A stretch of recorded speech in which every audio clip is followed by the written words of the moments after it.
2017. Emmanuel Macron accueille Vladimir Poutine au château de Versailles.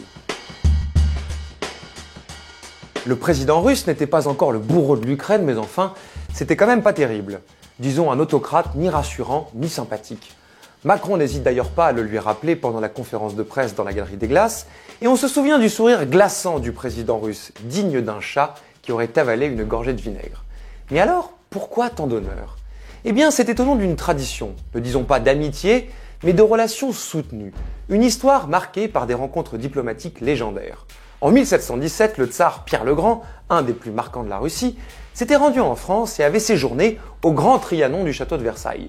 Le jeune Louis XV, vraiment très jeune à l'époque, puisqu'il avait 7 ans, s'était porté à sa rencontre. Voici la scène que l'histoire a retenue.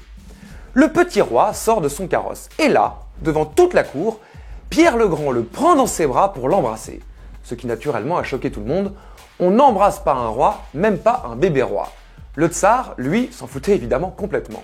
Bien plus tard, Napoléon Bonaparte éprouvera une fascination stupéfiante pour la Russie. De tous les pays qu'il affrontait, la Russie était le plus important à ses yeux, le plus prestigieux, le plus valeureux, le plus digne d'être vaincu par lui.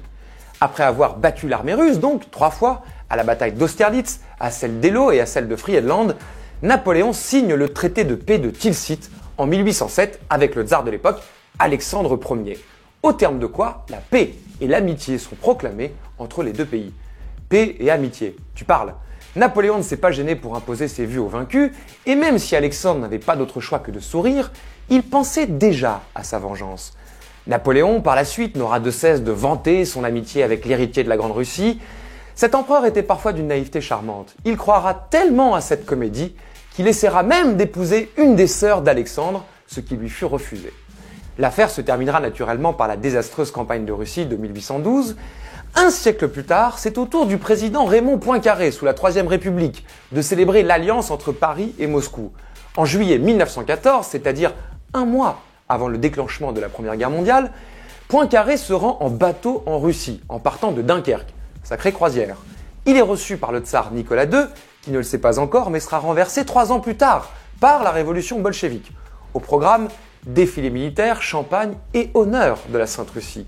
Étrangement, cette amitié va perdurer sous d'autres formes. Figurez-vous qu'en 1938, dans un sondage réalisé par l'IFOP, 81% des Français étaient favorables à une alliance avec l'URSS et l'Angleterre contre l'Allemagne nazie. On ne l'aurait pas parié. Le pacte germano-soviétique allait calmer tout le monde moins d'1 an plus tard.